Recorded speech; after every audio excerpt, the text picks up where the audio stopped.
Welcome to our family Ayurveda for life. पिछली video में मैंने आपको बात करी थी बोन हेल्थ के बारे में। तो आज मैं आपसे ऑस्टियोपोरोसिस के बारे में बात करने जा रही हूँ कि इसके क्या कारण होते हैं और कैसे हम डायग्नोस कर सकते हैं। तो ऑस्टियोपोरोसिस अर्ली मेनोपॉज में अक्सर हो जाता है लोगों को, और जैसे जैसे मेनोपॉज होना शुरू होता है उसके बाद हमारे बॉडी में एस्ट्रोजन हार्मोन बनना कम हो जाता है। तो उससे कैल्शियम का एब्जॉर्प्शन बहुत कम अमाउंट में होता है, और हमारे खाने में जो हम कैल्शियम लेते हैं उससे भी एब्जॉर्ब होना कम हो जाता है।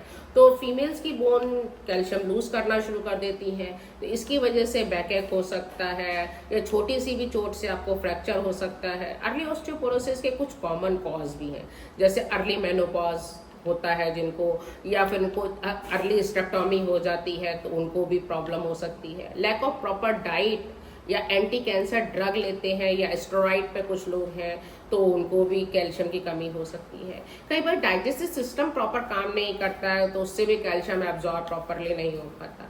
जो अल्कोहल एब्यूजिंग मतलब बहुत ज़्यादा अल्कोहल लेती हैं या स्मोकिंग करती हैं, उन फीमेल्स को भी जल्दी ऑस्टियोपोरोसिस हो सकती है। इसके अलावा सीडेंट्री लाइफ स्टाइल बहुत बड़ा कारण है। हम लोग फास्ट फूड लेते हैं, हाईली प्रोसेस्ड फूड लेते हैं या सॉफ्ट ड्रिंक्स लेते हैं, वो भी हमारी बोन हेल्थ को बिगाड़ सकते हैं, उससे भी ऑस्टियोपोरोसिस हो सकती है। इसके अलावा कैल्शियम और विटामिन डी की कमी अगर कंटिन्यूस बनी रहती है तो उससे भी हमारी ऑस्टियोपोरोसिस हो सकती है। इसके डायग्नोसिस के लिए हमें सीरम कैल्शियम टेस्ट और विटामिन डी का टेस्ट कराना होता है। इसके अलावा हम बोन डेंसिटी को चेक करने के लिए डेक्सा स्कैन नाम का टेस्ट करा सकते हैं। बोन डेंसिटी अगर डेक्सा स्कैन में -2.5 से कम होती है तो आप ऑस्टियोपोरोसिस के शिकार हैं।